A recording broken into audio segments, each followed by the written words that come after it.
नमस्कार। आज हम पढ़ेंगे रीतिकाल के मुक्तक काव्यधारा के श्रेष्ठ कवि घनानंद की रचना। कवि घनानंद ने इस पद के माध्यम से विरहणी नायिका की दशा का चित्रण किया है। देखते हैं इस पद में। भोर ते साँझ लौकानन ओर निहारति बावरी ने कुनाहारत, साँझ ते भोर लौ तारनि ताकि बो तारनि सोई तार नटारत। कवि घनानंद इस पद के माध्यम से विरहणी नायिका की दशा का चित्रण करते हुए कहते हैं कि विरहणी नायिका इतनी बावली हो गई है कि वह बावली होकर सुबह से लेकर शाम तक जंगल की ओर निहारती रहती है, जंगल की ओर देखती रहती है।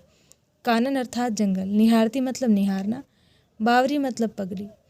तो वह बावरी होकर, पगली होकर लगातार जंगल की ओर निहारती रहती है और वह निहारते हुए जरा भी थकती नहीं है, हारती नहीं है।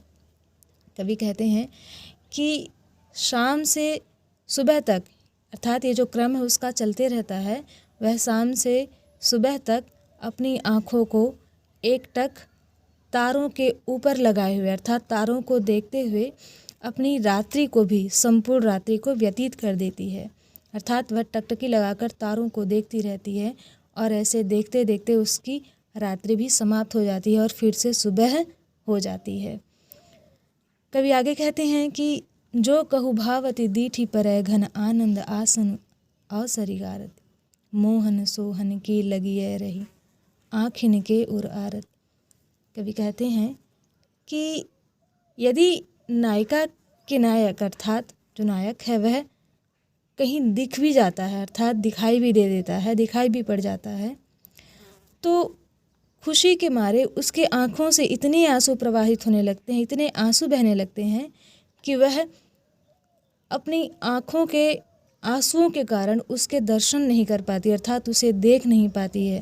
अर्थात ये जो दर्शन का शुभ अवसर उसके पास आता है वह उसे भी खो देती है। और इस प्रकार अपने प्रियतम के, अर्थात यहाँ पर लौकिकता से अलौकिकता की ओर इस रचना को लेकर कवि गए हैं। कवि घनानंद लौकिकता से अलौकिकता को जोड़ने में माहिर हैं।